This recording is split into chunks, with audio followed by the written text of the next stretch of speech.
So good morning and welcome to all of our participants throughout the world. On behalf of the U.S. Embassy and Arizona State University, it's a pleasure to welcome you to this webinar. My name is Stuart Rice, and I will be facilitating our conversation today about assessment through application, which is a webinar as part of our ongoing series around universal design for learning and assessment. Just a couple of quick housekeeping announcements before we begin. Again, simultaneous translation is available today in Arabic by selecting the Spanish channel from the interpretation icon at the bottom of your Zoom window. A certificate of completion will be sent out within the next few days following the end of this webinar. And in addition, for participants who attend four or more of these webinars, we're pleased to offer a digital badge which will be sent out at the end of the series, which will be ending next year.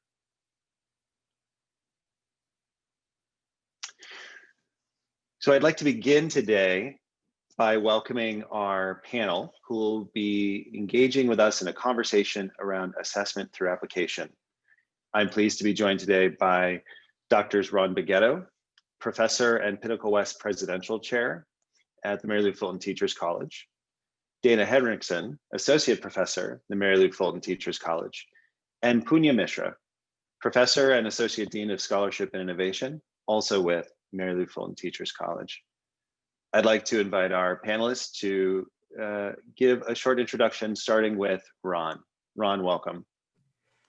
Thank you for having me. It's a thrill to be here. Good morning, good afternoon, good evening, wherever you are in the world. It's a thrill to be here and talk about a very important topic today. And I think a topic that's filled with possibilities. In my work, I focus on creative and innovative approaches to teaching, learning, and assessment in all educational contexts broadly just defined. And that includes, of course, higher education settings. And so I'm really looking forward to having this conversation with the other panelists and engaging with all the attendees. So thank you again for joining us this morning, afternoon, and evening. Thank you, Ron. Dana? Thank you for having me, and thank you, Stuart, for the introduction. I'm very excited to be here and to be part of this conversation on assessment. I am an Associate Professor of Leadership and Innovation in the Teachers College at Arizona State. In my work, I'm interested in all aspects of creativity in education. And in studying this topic, kind of like Ron, I've looked at contexts ranging from K-12 to higher education, practice and policy, particularly interested in creativity with respect to teaching practices, which obviously has a lot to do with assessment. So this is an important area of interest for me. And I also teach and advise primarily in an education doctorate program where the focus is heavily on application of knowledge across a range of different educational contexts that my students are part of. So I'm looking forward to being part of this discussion. Thank you so much, Dana. And Punya. Thank you, Stuart. Welcome all. Thank you so much for joining us wherever in the world you may be. Excited to have so many participants here. My name is Punya Mishra, and I'm Associate Dean for Scholarship and Innovation at the Teachers College. My research has ranged across from technology integration and teaching to creativity and design. Of course, in each of these, the issue of how we evaluate and assess knowledge is a critical component. So I'm really excited to be a part of this conversation. Thank you. Wonderful, thank you. And again, before we begin, we do have Arabic translation available for this webinar. We will be sending out certificates of completion in the days following the completion of the webinar. And again, as part of our work here, attendees who come to 4 or more of these webinars will receive a digital badge that will be provided at the end of the webinar series next year. So before we get started with today's topic, just wanting to connect all of us back into the themes that we've been working through these webinars.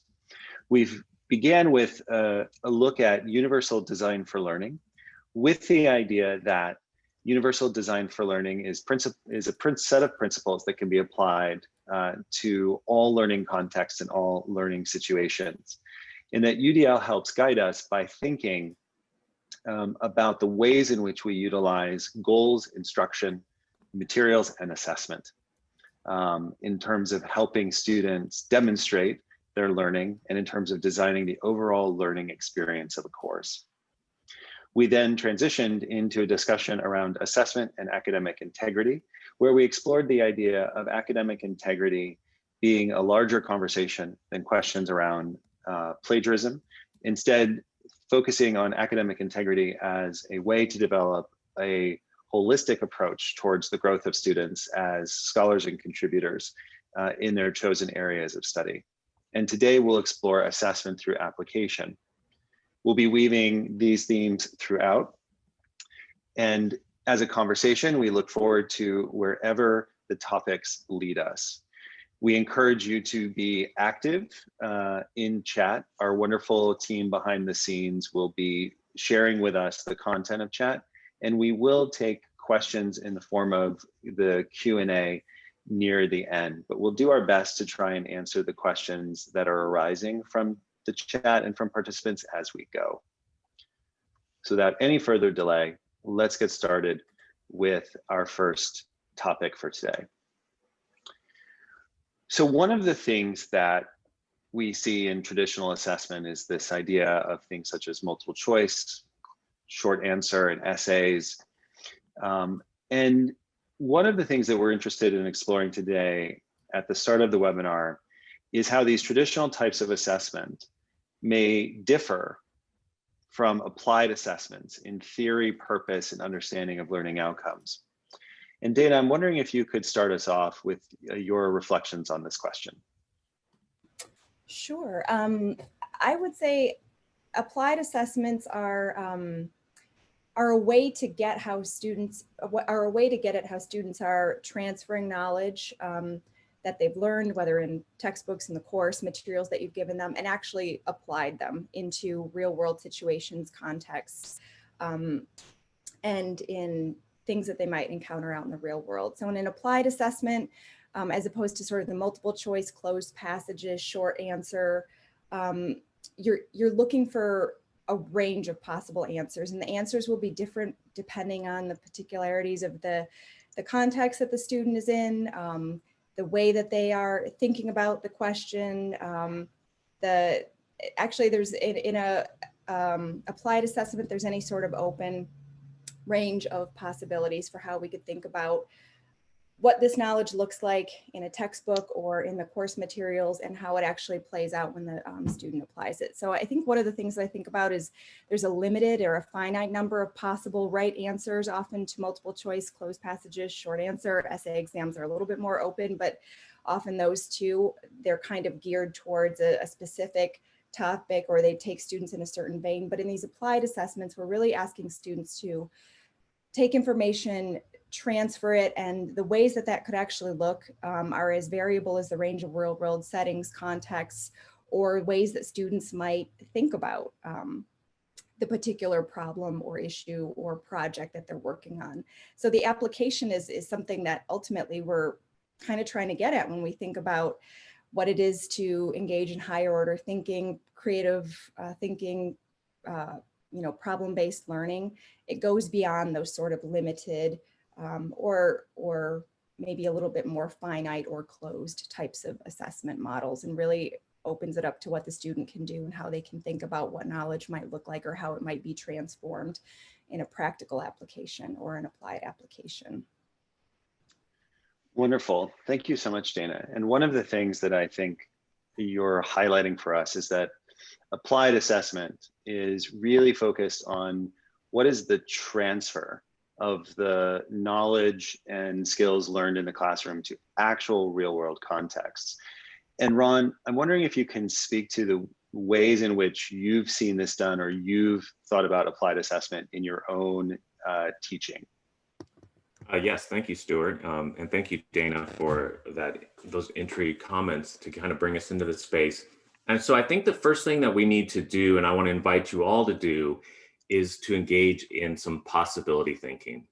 So that when we're moving to a different conception and a different application and use of assessments, I think we need to kind of really open up the horizon of possibilities. And so in my work, prior to coming to Arizona State University, I directed Innovation House at the University of Connecticut.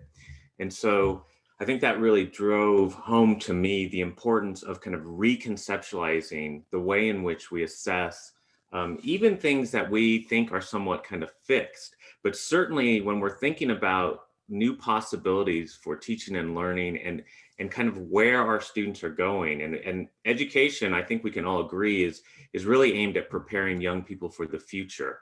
And so given that the future is uncertain, I think what that invites us to do and requires us to do is to rethink the ways in which we are designing not only the learning experience, but the way we assess how students kind of engage with those experiences. So what I would say really quickly here, and there's a couple papers that I've shared and they've been dropped into the chat box there that you can click on. I believe there's some links there.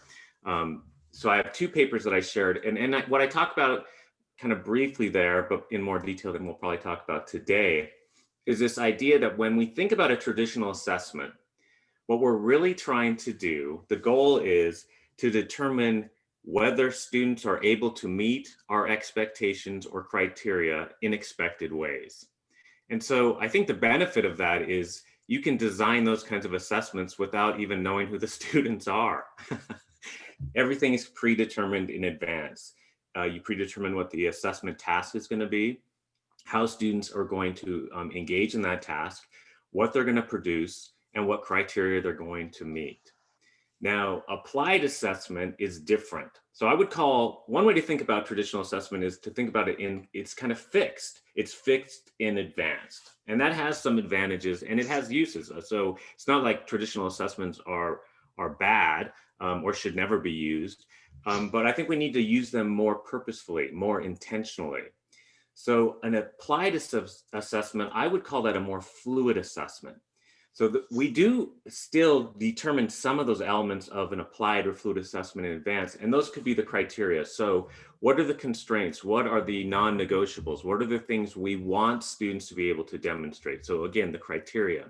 But the remaining components of that assessment are much more fluid, and they're much more responsive to the students right in front of us, to the particular tasks, to the particular goals, and what we're hoping to see in what they do. And I think what we need to be able to do is allow ourselves as instructors to be surprised in how students meet those outcomes. So these kind of fluid or creative assessments are different from those kind of fixed traditional assessments in that what we're looking for students to be able to do is meet criteria in different ways different from each other, right? So the beauty of that is that kind of already accounts for and invites students and requires students to do something different than others. So there's already an expectation that you simply can't copy what your peer is doing, but you also can't copy what necessarily has already been done.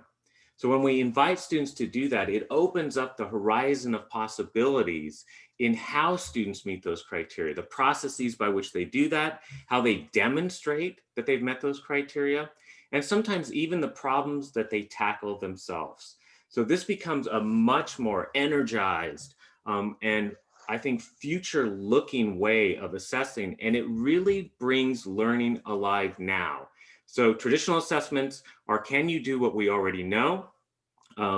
And I think these applied fluid assessments are really about exploring new possibilities. And this is where we kind of unleash creativity, innovation, and we can actually learn from our students as they learn from each other and as they learn from us. Thanks so much for that, Ron. And Punya, I'm wondering if you can continue this line of thinking that Dan and Ron have introduced around really the emergence, right, of learning and the emergence of things from the learning experience and how, and I think it might be helpful to even think about what does that mean fundamentally for the teacher, for the professor, to be working with emergence rather than a sort of fixed idea of where everything is going. I should unmute myself before I start speaking. First rule of Zoom. Thank you, Stuart and Ron and Dana, for setting that up.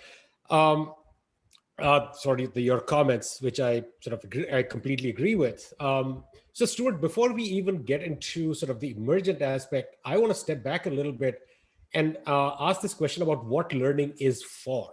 Why do we have universities, colleges, schools, and so on? It really is to prepare the next generation of citizens for the socioeconomic development of your country, of the globe. And when you think of it that way, you realize how important how we think about assessment becomes, because as long as we think about assessment in narrow ways, we are not thinking of it how it can be applied in the real world.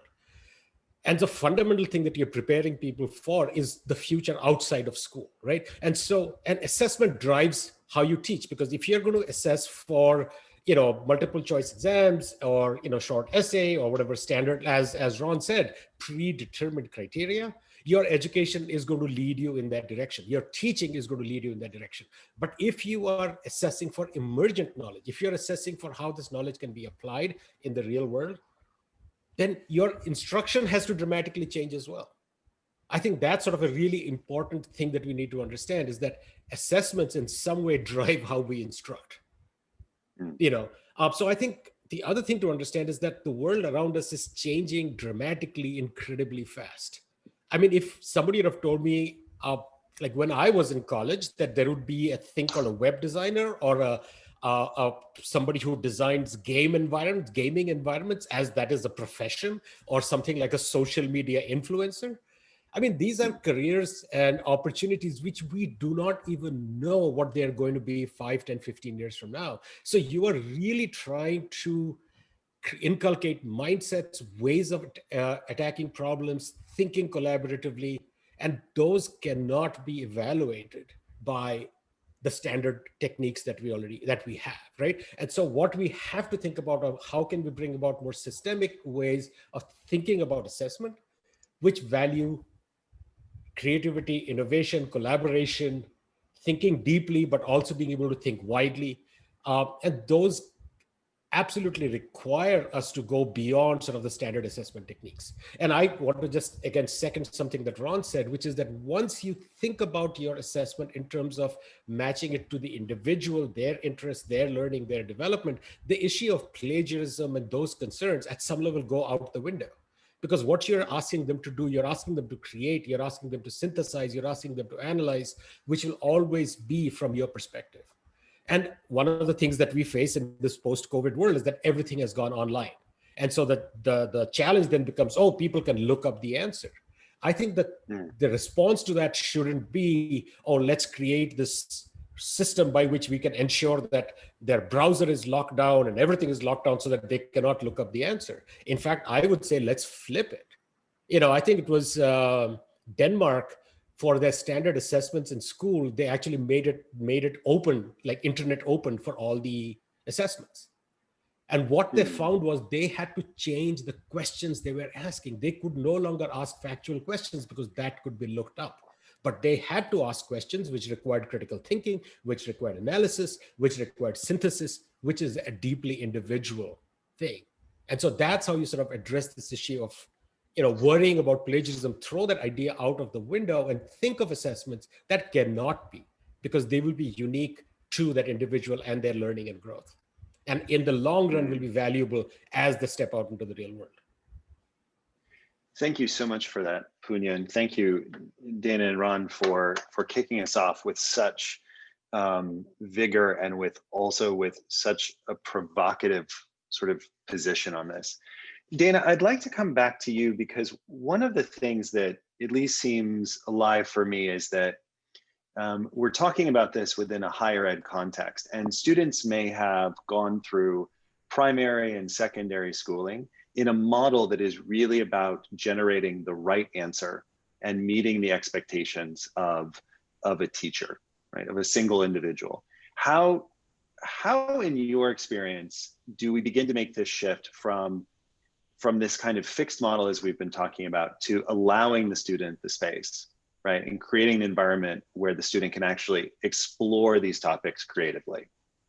Yes, no, that's a great question, Stuart. And I think that's one of the key things to think about and discuss with teachers as they're starting to or interested in incorporating more applied assessments, because I think you will, and especially with younger students today who have been through, at least in the US and also in other countries I know, who have been through years of assessment models and maybe even high stakes or standardized testing, where they're almost trained to seek the one right answer and to be uncomfortable potentially or nervous in a more uncertain or open-ended space. And that's what applied assessments are, right? They're uncertain and open-ended spaces because we're actually looking not at just a clear fixed answer, but something that can be variable. And we're interested in not just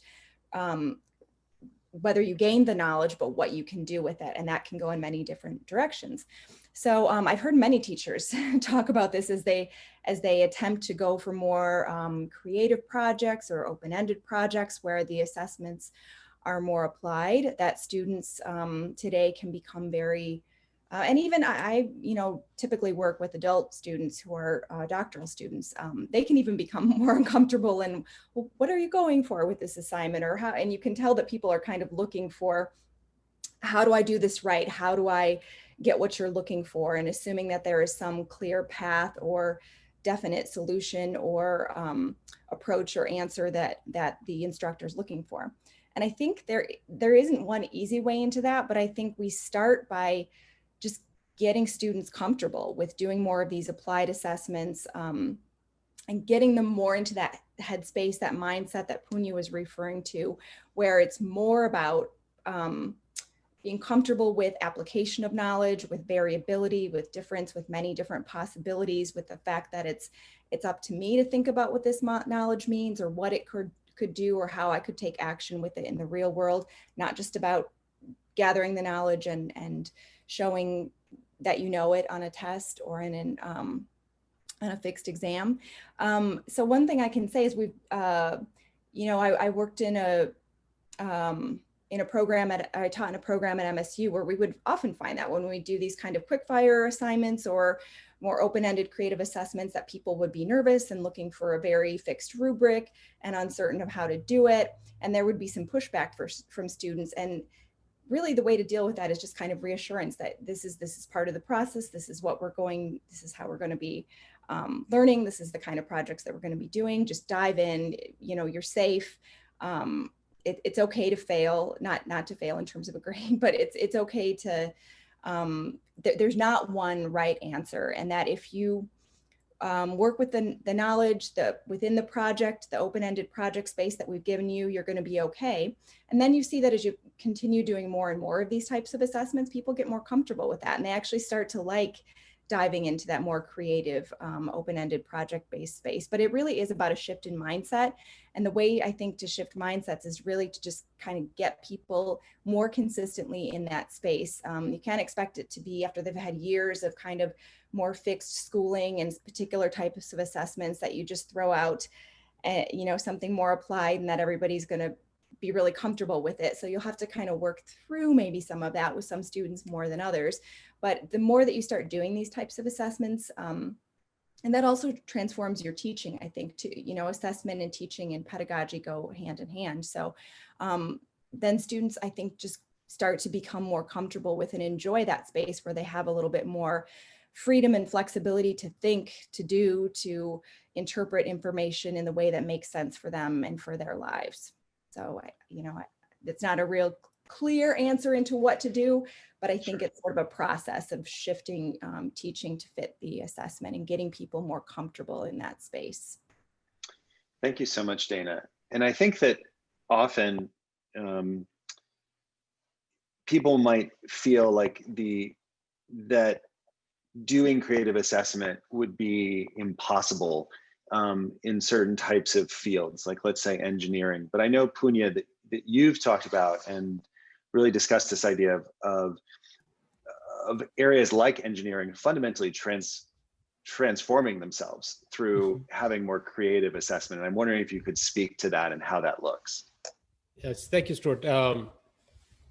So there was a study done on why, on these sort of comparing engineering programs sort of globally. And one of the things that came out is that the engineering programs in the United States, the students there came out more qualified for the world of work.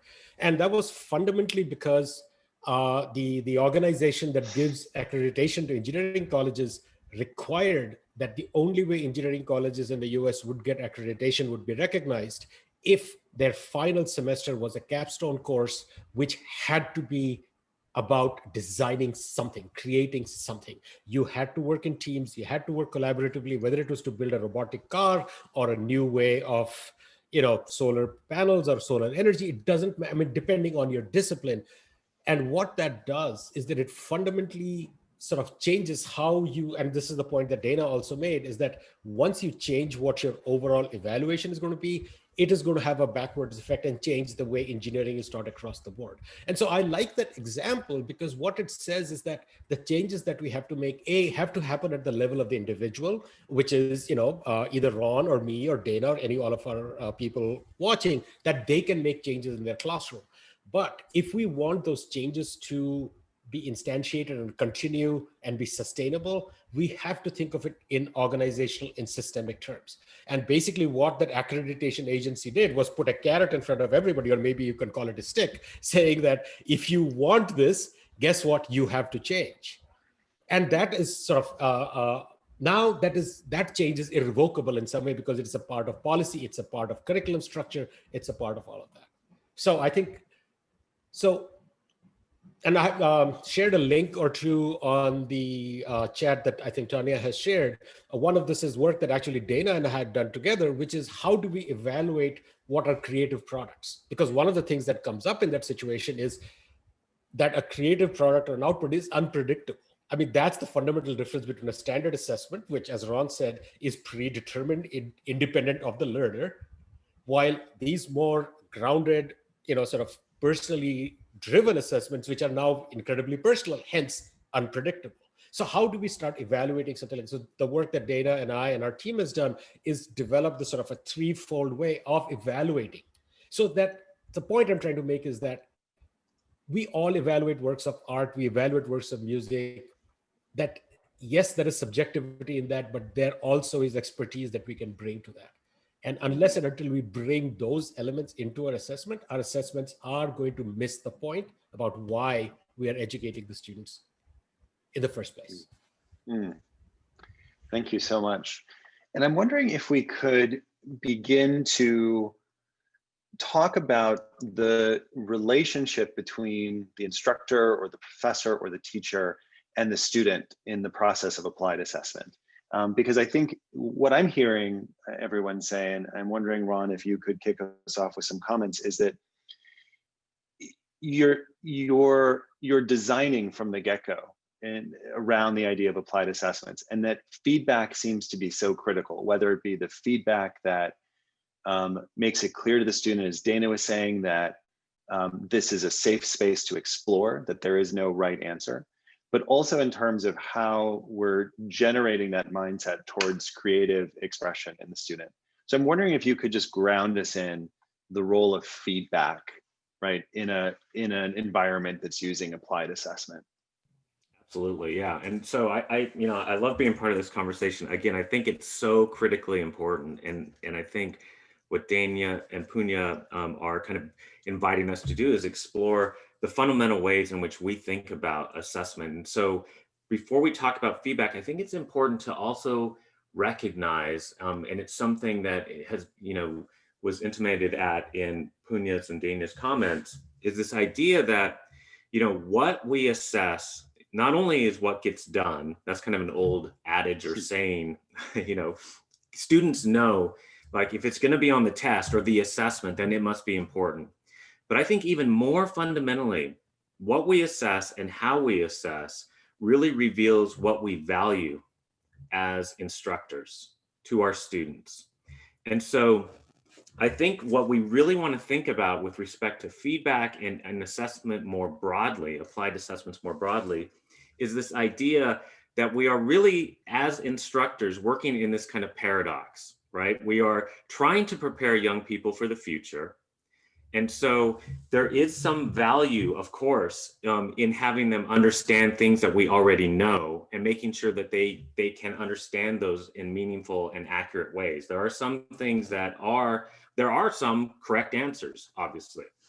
And so the trap, though, the paradox, however, is if we're really preparing young people for the future and the future is uncertain, then we also have to be willing to embrace the uncertainty of these kinds of different forms of assessment, where we really don't know how students are going to respond and meet criteria. Even if they're very clear criteria, students can still meet those in unexpected ways. And so I think what we want to do is have ourselves first be committed to the idea that we are going to not just teach in a way that has academic subject matter be the end and means of themselves. So in other words, we often teach a concept, like a mathematical concept, and a student might ask, why do I have to learn this? And we answer by saying, because you have to understand this mathematical concept. And we usually maybe will, so that's a very circular logic. And we will maybe get ourselves out of that paradox by saying, and you're going to need this someday in your job, in life, and so on. But, you know, someday never comes for some of those students. So I think what we need to do is disrupt that and think about how can we use academic subject matter. So this is kind of what Punya was talking about with these kind of creative products, and use that subject matter as a means, or apply that subject matter as a means to some other emergent, unknown end, right? So how do we create these experiences that allow students to take what is already known and use it in unknown ways? How do we make the familiar unfamiliar? So we have to be comfortable with that. And when we start doing that, we realize that, like, even if you look at this question of instructors' feedback to students, that's already far too narrow of an approach of thinking about feedback. Feedback is bidirectional, it's multi-directional, it is something that has no boundaries. So what we should be doing is creating experiences where students can get feedback from multiple sources in and outside of the classroom. And most importantly, that instructors get feedback from their students in how the students are understanding things and how the students are experiencing their teaching. So let's go back to cheating really quickly. One of the most beautiful things I've ever heard about cheating, and I teach, when I was at the University of Connecticut and the University of Oregon, I would teach these massive learning hall classrooms, almost a theater of students, more than 200 students in there. And I did use some kind of fixed traditional exams.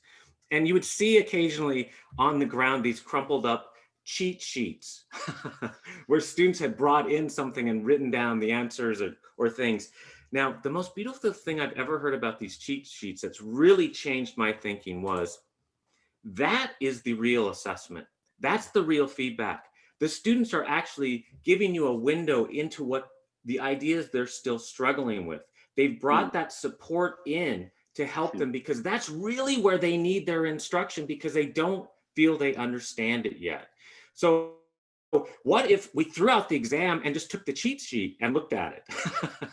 That's a very kind of crazy idea, but I think what it gets to is this notion that the only way instructors sometimes get feedback is if they kind of by chance find a crumpled up cheat sheet on the ground. What if we designed opportunities for fluid feedback to be happening all the time, from students, across students, between students, from us to us, right? That's the way we have to think about feedback if we're going to move into a different vision. And what I would say, a vision that gets us out of this paradox of preparing young people for the future, in that we need feedback on how our students not only thinking about what is already known, but how are they thinking about how they might apply it right now and also in the future. So the challenge I have as a facilitator of this webinar for our panelists is that there's so many ways I can go with any particular response from any panelist that I'm almost lost. And I love being in that space because it is uncertain and generative. So thank you, Ron, for that. I would like to continue this strand, and Punya, maybe you can pick up on it, and Dana, about the role of feedback and its multi-directionality, right? And the idea of feedback, which I think I, as a student in a graduate program and throughout my life, would say is, usually one directional, and I think seems to me, based on our topic, to be almost continuous, right? That feedback is a continuous process, right? So it's not these sort of isolated, I'm going to send a survey to students, but it's a continual self-reflexive and self-reflective process. And I'm wondering, Puni, if you could pick up on that strand and talk more about that. Sure. So, if you think about it, in the sort of standard model, which is you go through a semester, you do one final exam, and you get a grade. At some level, that is feedback. It's telling you, you did well or you didn't. But it's telling you at a point in time when there is no way you can go back and fix anything, right? And so automatically it becomes essential that feedback needs to be through and through. And we do it through smaller quizzes and so on. But now when you're looking at applied assessments, so one of the things I used to direct the master's program at Michigan State before I came to ASU. So in that, one of our tenets used to be, do not ask a question to which you know the answer. So as an instructor, I would never give you something which I already knew the answer to. Now see what happens by making that move. It automatically flattens that relationship between the teacher and the student. In fact, if they dive into that project deeply, they might actually end up knowing more. And so my feedback or our feedback has to be at more of the meta level about the quality, about the nuances, about how this whole thing coheres together. I know, Dana, you and I have talked about the advising that you do with the EDD program, where you have a range of students who are doing completely different applied projects. And you might have an expertise in educational psychology or creativity or whatever it may be, but now you have to advise these different projects where you do not have that expertise. But feedback, as long as we see feedback as a way of that conversation, that dialogue, that is essentially about helping the student grow and develop. And I think the other piece that I want to really emphasize is what Ron mentioned, which is this idea that its feedback needs to be from multiple sources. Because typically what we have is one person giving the feedback, while actually if it's an applied project, there are going to be other people out in the community, other experts, your peers will give you phenomenal feedback if you develop the structures that allow that to happen. And so I think if we see feedback of what it really is about supporting student growth and learning, we will have to step away from our standard models. There is just no choice. Thank you. Dana, thoughts? Yeah, no, I agree with all of that. And I want to highlight the fact that when you look at the word feedback, I think we've come to see feedback as being this, I write up or leave some comments or make some judgment on the student's work and give it to them. And then they take that and that's the final word on or judgment on their work. But if you look at the word feedback, it really means feeding back something into the system. And it's much more of a looping iterative process. That's the nature of what feedback is meant to mean. So sometimes we'll hear people talk about giving the student feedback. And then, at the end of an assessment or a module or whatever, and then you move on. But I think we really do have to come back to the meaning of the word and thinking of it as something that is a little bit more iterative, where students come to see it as getting some information, some thoughts that they can process, that they can think about, interpret, feed that back into the original project or work that they submitted and have opportunities to iterate. That's really how things work in the real world too. So I always tell my students, as whether they're submitting drafts to me or projects or papers, I would never, as an academic, write up a first draft of an article and just send it on in as is without ever hearing from anybody or working through multiple drafts. And they need to sort of be of that mindset too. And they I think take to that in the sense that they're all working professionals and they can recognize that they would never just do something on a project and the first thing that they do is perfect. Creative projects or solutions or writing or whatever you're doing, it rarely comes together perfectly in the first try. So we need to find ways to use feedback to help students think about how they can develop this sort of iterative practice, because that's really, when it comes to preparing students for an uncertain world, getting them in that space of that to work on something or a project or an endeavor or a problem for a period of time, you're going to have to kind of iterate through it and try different things and see how they work.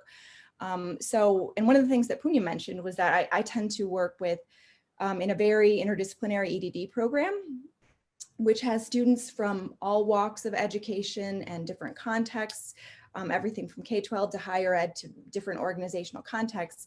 And when I started advising students on dissertations in that program, I was terrified because I thought my area of knowledge is creativity. I have a background in educational psychology. How am I going to be telling someone who is running a high school equivalency program and working with high school dropouts to create an intervention or innovation that helps them get back on track? I'm supposed to advise him. That's his area of expertise. But what I really found was it's just sort of what Punya said, that when you're doing this more applied sort of work, you as an instructor get more comfortable stepping into a little bit more of an uncertain space and being okay with not necessarily being the expert and the arbiter of all things and just giving an answer and then the student moves on. It becomes much more of a dialogue where I can look at what you've done. I can ask them questions that sometimes my not having expertise or my not quite understanding what you've done comes in really handy. And then I can also be a little bit more of a generalist and sort of spot things where I can advise on. So, and then the student works with that and then shares it, their next draft with me, and it kind of goes on and on. And obviously in the scale of a dissertation, that's a much more long-term scale than a project in a class, but I think we can start to think about ways that with applied assessment, feedback can naturally become much more iterative and open-ended and get back to that original meaning of what feedback is supposed to be, because there isn't one right answer and students might come up with things that you have questions about or that you're not an expert in, or solutions or ideas or projects that you've never seen before. So I think giving meaningful feedback to students becomes a little bit more intuitive and natural in an applied assessment space. Thank you. Thank you all very much. I think one of the things that is both emerging in this conversation and also from the chat is a strong theme around what the implications for applied assessment is in the area of equity. Because I think when you open up, right, the space to say that there is not a single standard, right? We could say like there is not a single right answer, right? That it actually allows a multiplicity of voices, and that feedback, not just from a single expert in the form of a teacher, but from a plurality of voices, really also has equity implications. And I'm wondering, Punya, if you can guide us into this space of how these ideas of applied assessment and multidimensional feedback relate to larger questions of equity. Thank you. I was just making some notes here, sorry, as you're asking the question. So one of my favorite stories from Feynman's book, surely you're joking, Mr. Feynman, the Nobel laureate in physics, is this where he read a physics textbook when he was growing up, where the equations were written in colors. So like if you were integrating, it was always in blue. If it was a derivative, it was in red, for whatever reason. And he would always see in his head equations in those colors. And he sort of assumed that everybody is seeing those equations in the same colors. Till he talked to another colleague of his, and he found that guy was thinking completely in visual terms or some other, or whatever, right? So the point is that when we think somebody understands something, I think each one of us understands it in a different way. And so even before we talk about equity, even if you give me the most homogeneous group of students in a classroom, there are going to be that many different understandings of the topic that you are presenting to them, whether it be mathematics or engineering or poetry or art. I think that is one thing fundamentally we have to understand, that each one of us is going to approach it based on our knowledge, our background knowledge, our context, our history. Right? So that's step one, which is even if the most homogeneous context, I would say issues of meeting that diversity has to be through these multiple ways of evaluating people's understanding. Right? So that's step one. Now, the Mhm. moment you open it up to this multiple ways of what I call performance, not, I mean, this is a term that we use, performances of understanding that there are Mhm. going to be multiple ways in which we can perform and understand. So far, our grammar of that has been restricted to quizzes and tests and essays. But if we open that up, it automatically allows for these multiple ways that people have of approaching it. And by that very nature, addresses issues of equity and access, because you are Mhm. now acknowledging that that each one of us is going to approach this, like, even as these words that we are speaking here, each person listening to us is taking it and including it in their schemas, in their understanding, in unique ways. Mhm. And so we should get rid of this idea that when we teach something, that exactly the same thing goes from my head to your head, but rather Mhm. it's a constellation of ideas and relationships which each one of us acquires based on what we know, our life history. And once we acknowledge that, acknowledging that diversity automatically makes it more equitable and accessible to a wider array of people. So that, I hope I'm making sense here. Mhm. Absolutely. And Ron, I'm wondering if you could pick up on what Punya is sharing. I'm going to write down, and I love this term, this idea of performance, right? And then so I'm wondering if you can just continue this concept, Ron, around the equity, around the applied assessment, and how you've seen that emerge and how you've seen it work. Yeah, absolutely. These are really important topics and questions. And I think the idea of equity and access goes back to a recognition of a couple things. And I'm also kind of trying to tie in some of the concepts I'm seeing in the chat. So here's the thing with I see some comments about, okay, how do you do this in a standard-based environment? So standards are constraints. They're predetermined constraints. Okay, and so what we're talking about here is we're talking about inviting uncertainty into the process. So what I want to really stress are two concepts. One is creative learning and thinking. So creativity is part of the learning process. Creativity requires difference. So as Punya was saying, even in a seemingly homogenized space, there are always different ideas, experiences that we and our students bring to that space. And when we only allow students to meet our standards in the same way, at the same time, with the same group of people, right? Everything is privileging sameness. So what ends up happening is we are silencing possibilities. Mm. Now, if we recognize that creativity actually requires constraints as well, right? We can structure the uncertainty of not knowing how students are experiencing things. We can still have preset criteria, even correct answers. But if we open up the possibility and the recognition that even in a situation where there are correct answers, where there are standards that need to be met, and that's kind of our professional responsibility sometimes in those contexts, we can still recognize that there are different ways that students can meet those standards and still do so accurately. There are a universe of possibilities in how to answer correctly a mathematical problem, even in primary school, right? So I think if we allow young people to bring their full lived experience, their full humanity, that's what we're talking about with equity and access. Students have different experiences. Some have been privileged to be more aligned with perhaps their instructors.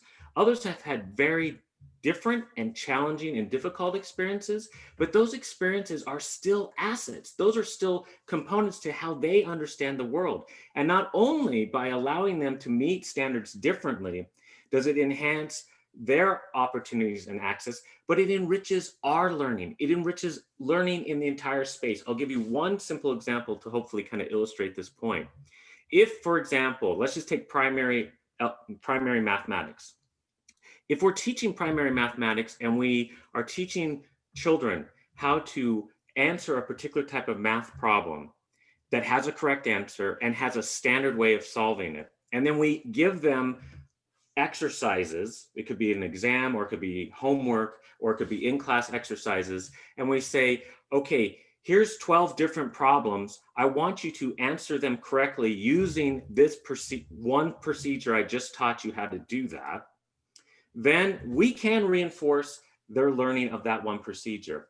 However, we can also simultaneously say, okay, I also want you to try to answer these problems or this one problem in as many different ways as you possibly can.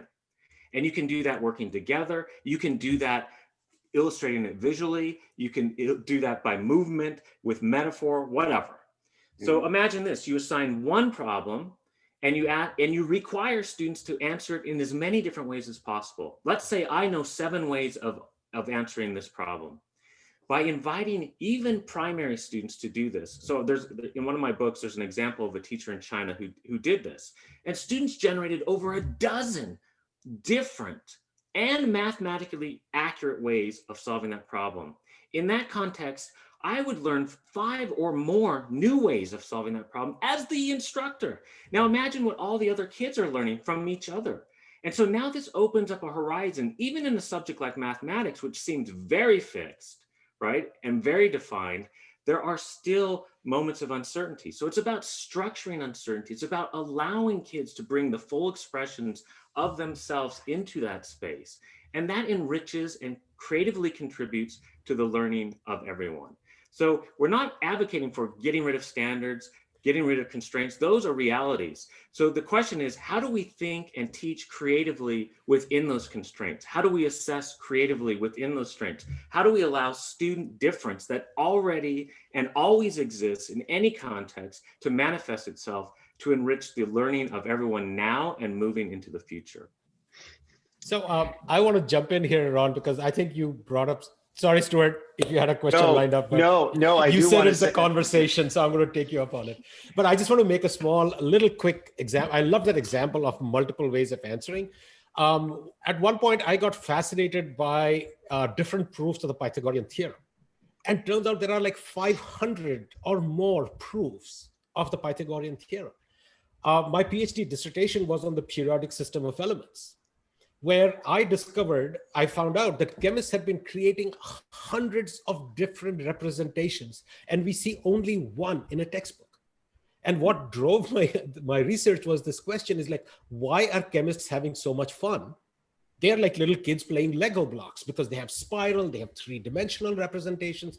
And why do we deny that fun to our students? Right? I mean, these guys are having a blast. I mean, so, and we think about the periodic system, we're like, oh, this is this table, and these are these rows, these are the columns. But actually, there are many different, it's a system, which means there are many different ways of mapping those relationships. And I think once we understand, so I think this is sort of the flip point to the previous point that was made, that everybody understands differently. And I think the point Ron is emphasizing that I want to sort of build on is this idea that the world outside is infinitely rich as well. Even things that we take, whether it be mathematics or chemistry, which we take to be very standard, fixed ways of looking at the world, they are not. There is a lot of complexity even within that, let alone domains like art and music, where there is, of course, a lot more complexity. But once we recognize that A, each student understands and learns differently, and B, that the world around is amenable to multiple ways of accessing and analyzing and understanding, you suddenly open up a whole can of worms about how do we evaluate, and that's sort of the primary thing driving us, this discussion right now.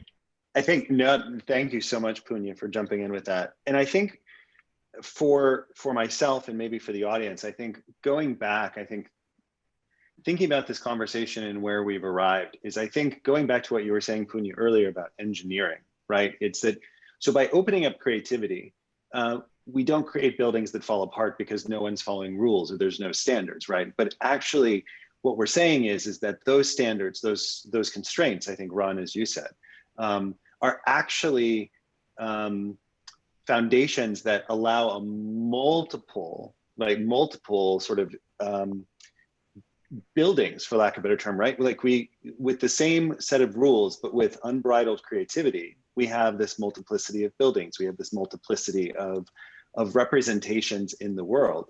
And so I think that what you're addressing in many ways is this underlying tension or current between if we do this, does that mean there are no standards? But instead, what's being said is, on the basis of standards, there are in fact multiple ways that people can understand them, multiple ways that people can learn them, and multiple ways that people can represent them.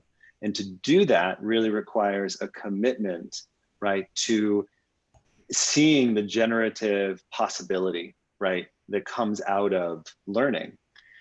And there's a word that keeps coming up for me, Dana, and I wonder if you might start us off with this, which is, it strikes me that in this model that there's a great deal of delight, right? That there's a positive emotional delight around discovery and learning, and also surprise, right? That one of the gifts that this process gives to not just the learners, but also to professors is the delight of surprise.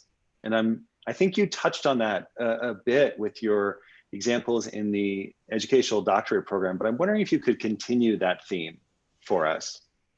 Sure. No, I think, and I think that also goes back a little bit to your question about earlier about students, you know, maybe feeling nervous or uncomfortable or unprepared as they step into this sort of more open-ended space of assessment. But as they gradually get more inculcated to more creative ways of thinking, knowing, doing, or being assessed in these more open-ended ways, they begin to, I think, experience a lot more of the delight, the discovery, and the more intrinsic joys of learning, as opposed to the extrinsic, you know, I've got to go for the, you know, the carrot and stick, go for the grade, just get the right answer. It's much more about connecting learning to their own lives and their own selves and how they think. And the opportunity, I think, to engage in that inquiry and discovery is something that's part of who we are as people.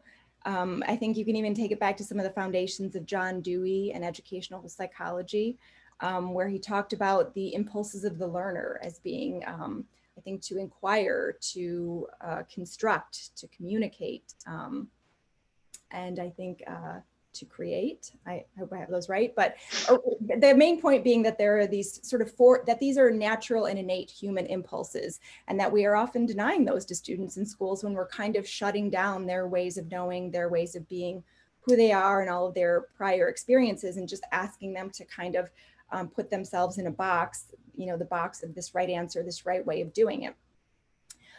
So I think you do begin to see a lot more people, you know, students getting excited, students experiencing that joy, that discovery, those things that so many different psychologists, educational psychologists have connected to with creativity as being part of the human experience.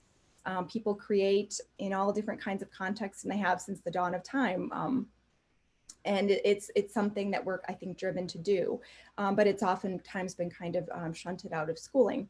And I think I want to also just kind of go back to something that Ron mentioned there around the idea that I think people are oftentimes nervous to step into these more creative spaces, thinking that it's this, you know, open-ended Wild West of thinking that there's no, that how do I even enter into this unconstrained space?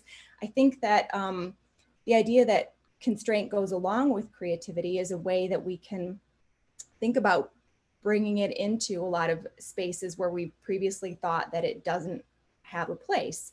So, and that's one of the kind of key myths around creativity, is that it exists without constraints. But I think that's one of the key driving factors. It's the idea of how much constraint, right? And that's kind of puts the teacher in a more design role of thinking about how do I make it open-ended up enough to leave a lot of possibilities, multiple representations, but not so, but enough constraint to kind of make it meaningful and to kind of recognize the fact that creativity always exists with constraints. There's constraints of time, constraints of materials, constraints of projects or things that we're working with, but we're always in this open-ended creative problem space. And I think that's where the fun, the learning, the joy comes in for many students. So yeah, I think that's a key part of it. And that's something that we can actually bring back to learning for many students when we start opening it up in these more applied ways, as opposed to the more fixed, finite ways that detract from their more maybe authentic ways of knowing and being in the world. Thank you so much, Dana. I wonder, Ron, if you wouldn't mind bringing into the space your concept of legacy projects and how this relates to how those relate to applied assessment and this idea of joy, delight, and even impact and equity. Yeah, thank you, Stuart. Yeah, I love this, the way the conversation's going, and I love Punya talking about, and I think it helps us reflect on, we find joy, wonder, and awe in the subject matter that we teach, right? That we, or I would hope we do. Otherwise, why are we devoting our lives to it? So there is this sense of wonder, and we often think about and wrestle with the idea, well, why aren't students experiencing this same sense of wonder and awe and joy and meaningfulness in what we're so engaged and committed to? So what I've designed, and I designed this and kind of tested it out, again, working with students from all disciplines at a place called Innovation House at the University of Connecticut, where students were committed regardless of their major. So we had engineering students, we had students in the fine arts, we had students in design, we had students in education. We had the full spectrum of students from different majors, including students who hadn't decided what their major was going to be. And the beautiful thing about that is it brings in a plurality of perspectives. So that's something we've already talked about. But the challenge, the curriculum for a legacy project or legacy challenge is very simple. It's based on 4 questions. And I'll drop a little brief paper in the chat as well about this. But the idea is you're inviting students to identify a problem that matters to them that maybe no one else sees, but they see it as a problem. So they get to define the problem, which is very uncomfortable for many students in higher ed because they've always been told what problems to solve and how to solve them. So they spent their lives solving other people's problems, and worse than that, solving problems that have already been solved, which is fine. You can learn that way, but when do they get to identify problems that matter to them and that actually do not yet have a solution? So we always promise them, someday you're going to do that. When you graduate, you have to learn this first. But what I wanted to do is challenge that basic logical assumption, and I would call it a logical fallacy, right? But part of it, as Dana mentioned earlier, students will resist this. Some of the best students will resist this because the reason they're really good at students is because they can figure out what instructors want and how the instructors want it, and they can produce it. Even if the criteria aren't that clear, they can do what teachers want them to do. That's why they're in higher ed. That's why they're in university or higher education. Okay, so the first part of that is convincing them that yes, really, this is an opportunity for you to identify a problem that matters to you. And what I would always hear is, well, what problem should we solve? And so we would spend a lot of time engaging in, and this is an important part of the creativity literature that often doesn't get talked about, problem finding. Einstein talked about this. The most important thing to moving into the future, to changing the world, is identifying problems worth solving. It takes a lot of time. I kind of misestimated, underestimated how long it took. So I had these students for sometimes 2 years, but at least 1 year. And so what I used to do is spend maybe the first couple of weeks having them identify a problem and then start thinking about who they need to connect with in the university and beyond, right? So the world was literally their classroom to find experts that would help them kind of solve these problems. But I underestimated how long it took for students to actually find problems worth solving and problems that were really problems that haven't been solved. So what I learned in my second year of doing this with my team of graduate students, we had to give them a full semester in problem finding.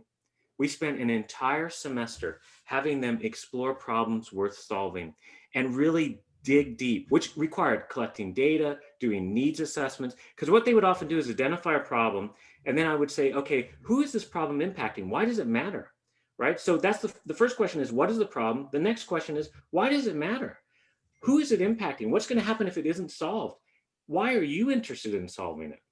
And sometimes they would learn by kind of digging deep into the problem that what they thought was the problem isn't actually the problem. It's the sign of a deeper problem, or it might even be a solution. So it took a long time for them to really sit with the problem.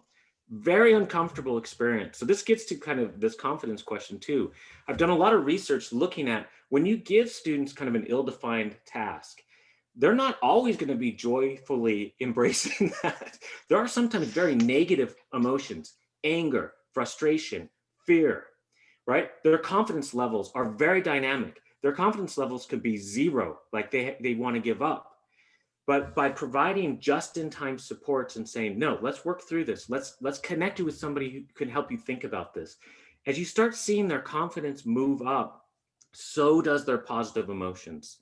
So we've done studies looking at this, that actually it seems to be the case that positive joy and confidence follows confidence. Joy follows confidence. So as students become more confident in defining a problem, right, then they become more joyful. Then we move into the next phase. So what are you going to do about it? So it's not just about identifying problems. Now, how are you going to actually take a first step in solving this problem? Now you might see their confidence go down again, and their frustration and their anger and their fear and their worry and their embarrassment and all these different emotions come up. And we work through that process. We connect them with people who have expertise that they do not yet have. So the idea is you're finding expertise that's going to help you solve a problem that is really important to solve, really meaningful to you to solve, right? So that's the third step. So it's first, what is the problem? Why does it matter? What are you going to do about it? And then finally, how are you going to ensure that this problem makes a positive and lasting contribution to the learning or lives of others, right? So part of this is thinking long-term. This is long-term sustainable planning. So the idea is, if you are going to leave university or you're going to do something else, who's going to continue the work of this important work of this problem you identified? So you need to find people who are going to carry the work forward. You're going to think sustainably about how can we ensure that the work continues. So that's part of the problem finding phase 2. Not only are we identifying problems that matter, that we feel like we need to solve, some of these problems are going to take years to solve. And maybe they make good headway or inroads into it. But rather than just walk away from it, how are they going to commit to it, or at least find other people who are going to pick up the problem and move forward? So I would have second-year university students come in and talk to first-year university students and say, this is a problem we've been working on for 1.5 years. And we want to invite other people to join us. So maybe join us on this project because we are shifting gears or whatever. So part of it is giving problems away as much as solving problems. So that's what the whole legacy component is about. And when students do this work, even if it is a catastrophic failure, which many of those projects were, we would do something at the end of the year. We would have a big banquet. I used some of my funding to bring in food and drink, and we would invite it to the public. It was open to the public, and every single student and student team. And another thing is they could work alone, they could work together, they could work together and decide to work alone, they could work alone and decide they need to work together, they could work with anyone in the world, right? But they would come in at the end of the year and they would tell the story of their learning. So even if it was a failure, every single one of them learned something about the problem and themselves. This is what it means to put academic learning to creative use. The learning, even in the failures, was beautiful, right? They realized, oh, wow, I didn't take this problem seriously enough. I procrastinated. I thought it was easy. I didn't work hard enough. Or I learned this isn't really the problem. I spent a year working on this problem, and I realized this isn't the problem that I care about. It's this one. So it led them to a new problem. There was so much learning happening. It was staggering. So that's what a legacy challenge is. It can happen anywhere in the world, in any community, and you might say, well, I don't have time in my curriculum. You could do this 5 minutes once a week. Just say, spend 5 minutes. Let's think about a problem. And it could be in your domain. It could be a problem in history, literature, the sciences, the arts, wherever.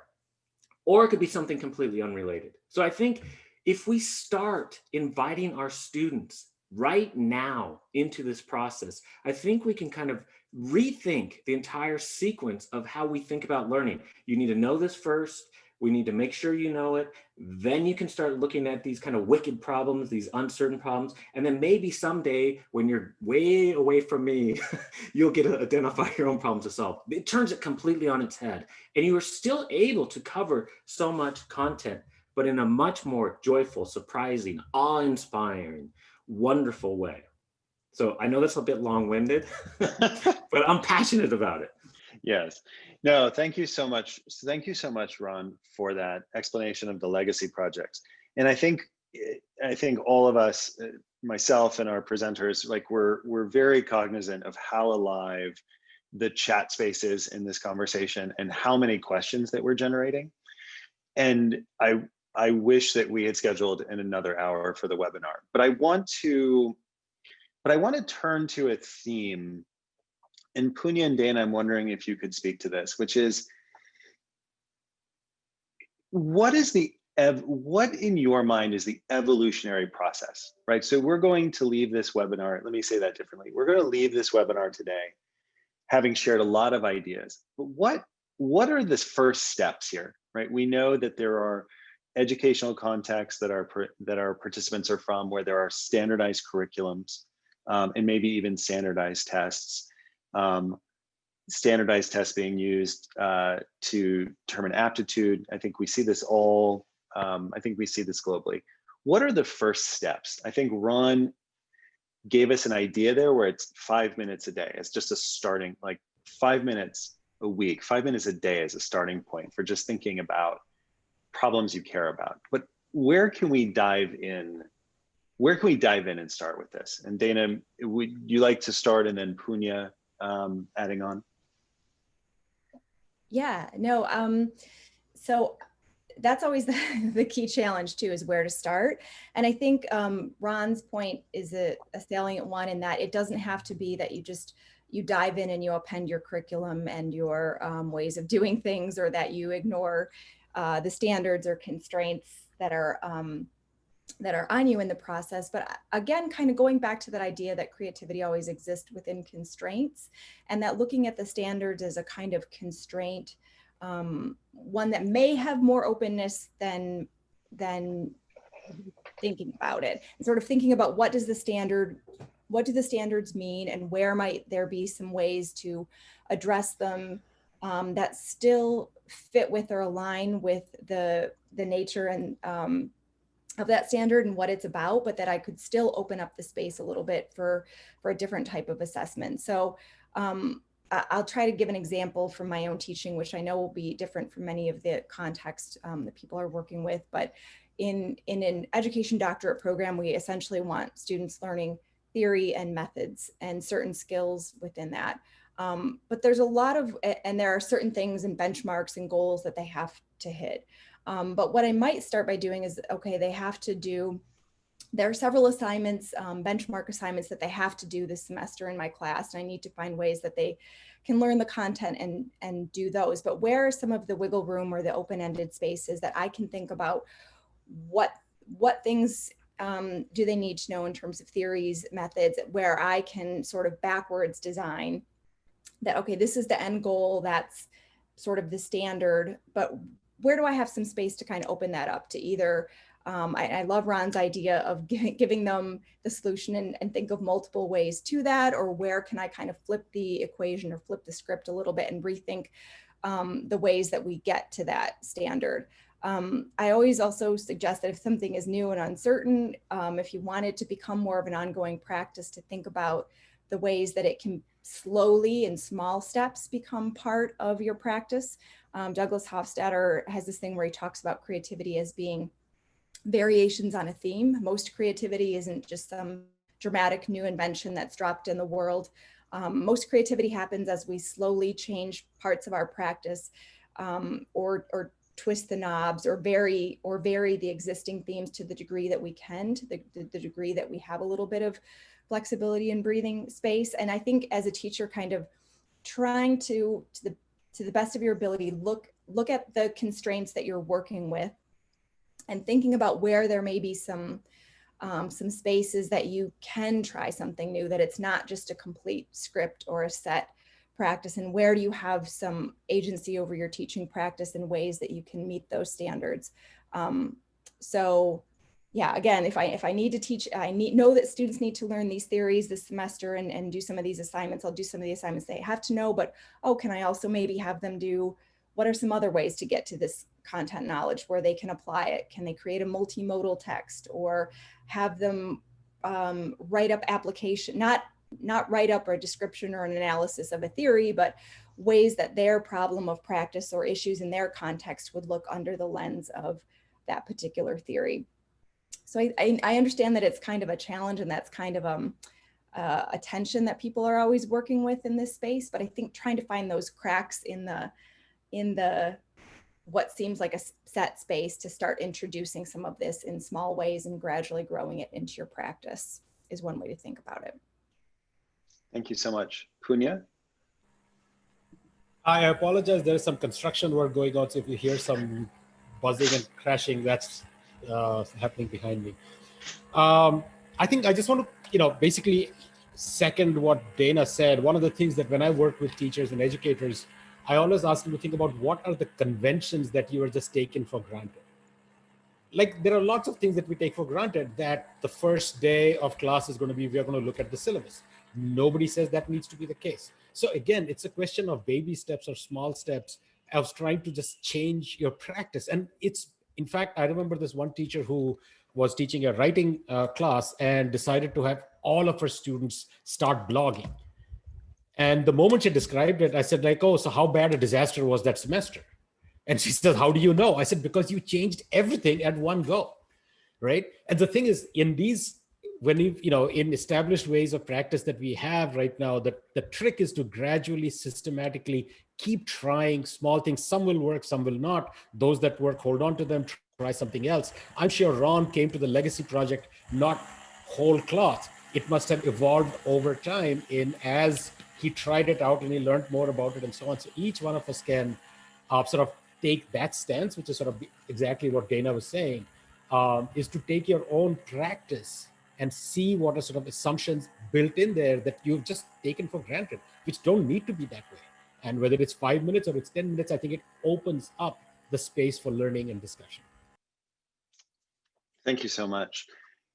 And so the chat is very alive, and I'm wondering, Ron, if you can continue this theme. I know that many people are thinking about the implications of moving in this direction for equity, for consistency, for all these factors. And I'm wondering if you can speak to, as you did with legacy projects, continuing that theme around what are the steps to transformation? What does this look like as it starts to take root in terms of real impact?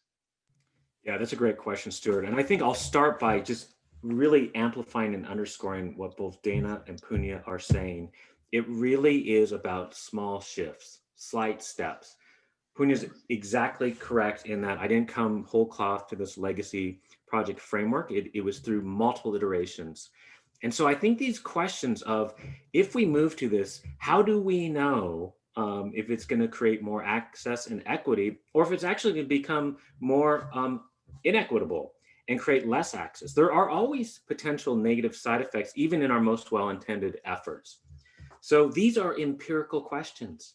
These are questions that we can test in safe ways in our curriculum by making small adjustments, very slight shifts, a very powerful heuristic or strategy that you can start using right now, the next time you're in front of students, online or whatever context you find yourself in, is how can you take some aspect of your curriculum that seems very familiar to you and perhaps the students and make it unfamiliar?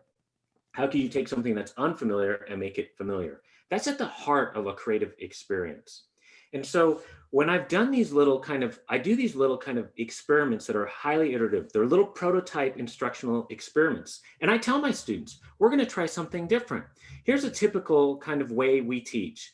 I do something, we do it together, and then you do it alone. That is the prototypical model for teaching.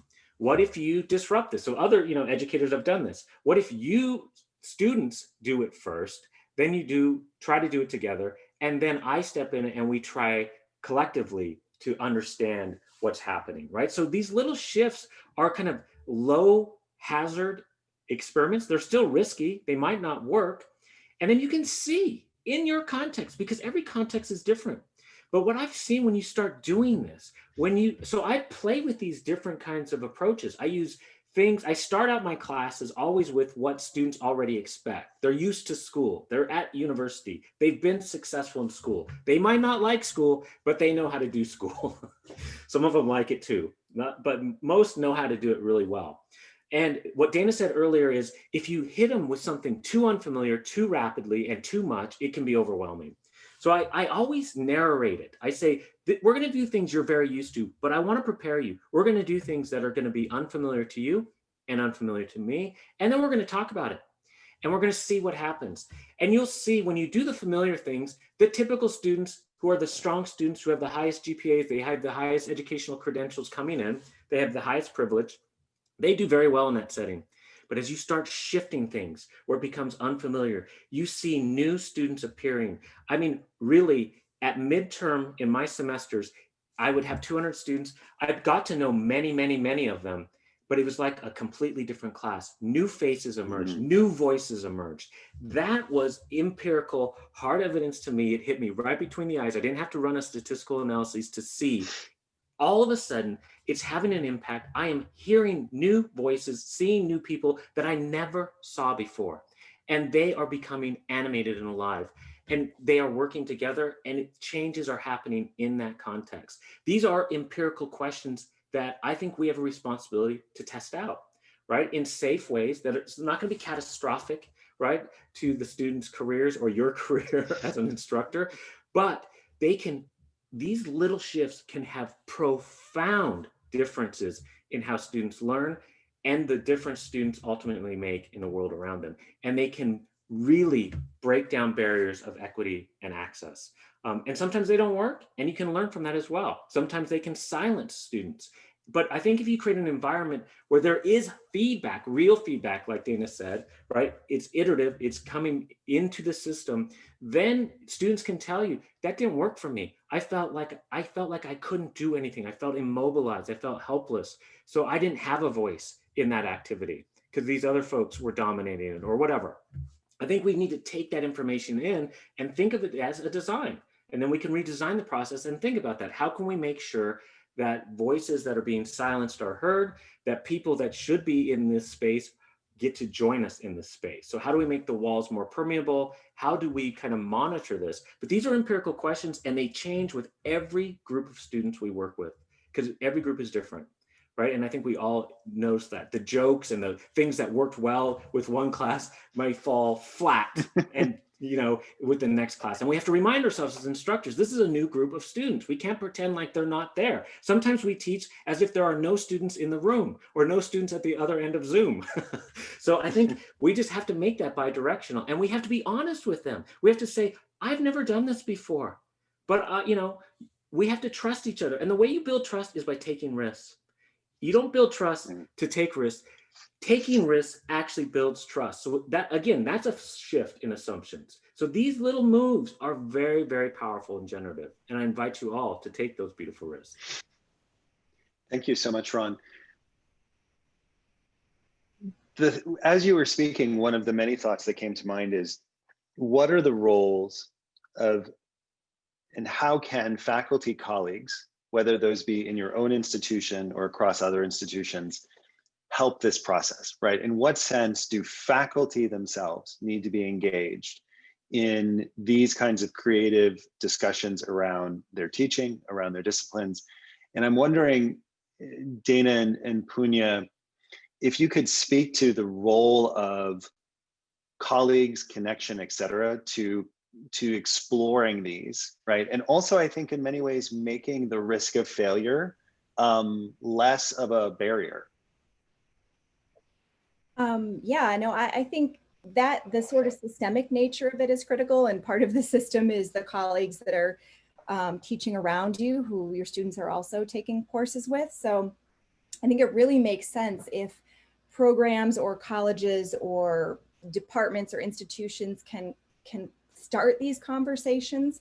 And it may start, with a conversation between a couple of faculty and draw others in about how you can make these sorts of applied creative assessments and approaches a bit more systemic, a bit more widespread in the experiences that students have, so that it's not something that's just happening in your class. It's great if you're doing it in your class, and that, that is a a great thing for students to experience that in any particular class, these more applied ways of knowing. But if we really want students to kind of dive in and get more comfortable and be prepared for the world, the uncertain future ahead, it should be somewhat more infused throughout the system of classes, the program, wherever they're learning in, so that it's happening something that's not just a one-off in one particular class or in one particular setting where okay, I know Ron's a cool teacher and I know he'll do these interesting, creative, exciting ways of doing things, but I know most of the other classes that I'm going to take in this program are going to be driven in a certain way. Then Ron's experience, or their experience with Ron, is a bit more of a one-off. It becomes much more powerful if it's infused throughout the experiences of students. And I think that happens by drawing in faculty around you. So, you know, and that it sort of depends on how organizations are organized, right? In our college, in our teachers' college, we have a wide range of programs, and many of the programs work in a more tight-knit way. In my program, for example, the faculty, we have regular conversations at least once a month. All the primary teaching faculty and even the other faculty who teach classes, we really try to build a lot of communication so that they understand the overall goals of the program, how we want students to be learning, how we want them to be trying new things, how we want to respect their context. And so it becomes much more infused throughout the system, which is the program of study that they're learning in. And how that happens, you know, in other programs, it just depends on the ways people draw in or connect with other faculty. So I think, you know, drawing on my experience, one great thing you can do is just have a regular space for faculty in any particular program who are teaching the students in a class, or teaching a cohort of students or teaching a class of students, to be having these conversations and trying to kind of come to some more collective understandings and alignment on how we want to do some of these more creative, applied ways of doing things. And I think one thing that Ron said is especially salient, in that taking risks build trust. So as students see you taking risks, trying new things, they become more comfortable with being in this more creative, open-ended space. They know that, okay, this instructor is modeling risk-taking, and that it's okay to fail, and that I may be safe in exploring and investigating and being more creative too. And I think among colleagues too, seeing each other trying new things, talking regularly, kind of starting to align around certain core ways of thinking and knowing, can build a certain level of trust that can be really beneficial for making creative assessment or applied assessment more of a systemic thing that students experience. Thank you so much. And Punya, any final closing thoughts for us? I just want to go back to something that Ron said in the beginning, which is that the hope that each one of us carries that sense of joy, awe, and wonder into the work that we do. And unless we have that, our students are never going to see that. I think that's sort of incredibly important. And that of putting ourselves in a place where, I mean, I often joke that all teaching is about making the familiar strange and the strange familiar. All learning is about that. You know, it's about saying, oh, the same laws that apply here apply on Saturn, even though Saturn looks so far away and so different, right? But also that something which we take to be really familiar, like this desk in front of me, is actually mostly empty space, if we really understand the science of it.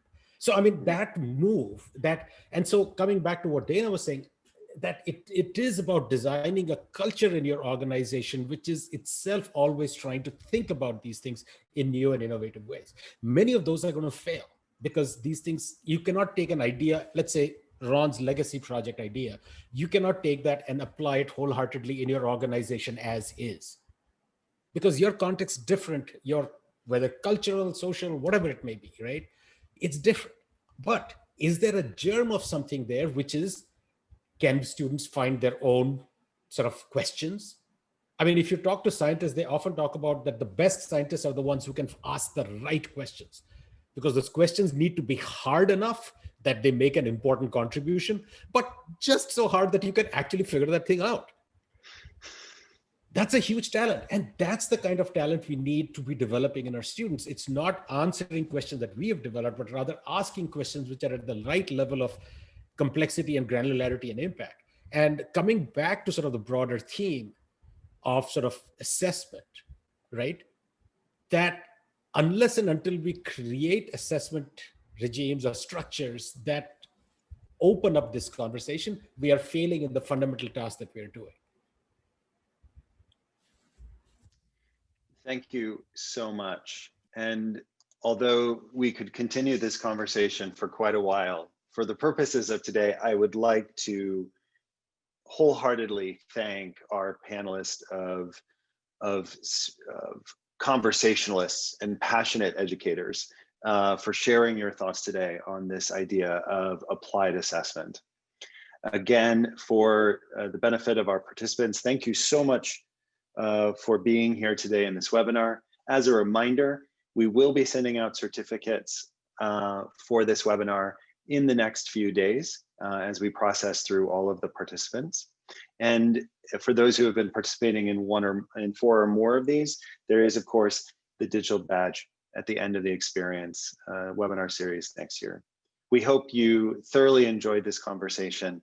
Thank you all so very much, and have a wonderful rest of your day. And we look forward to seeing you at our next webinar. Thank you so much. Thank you all.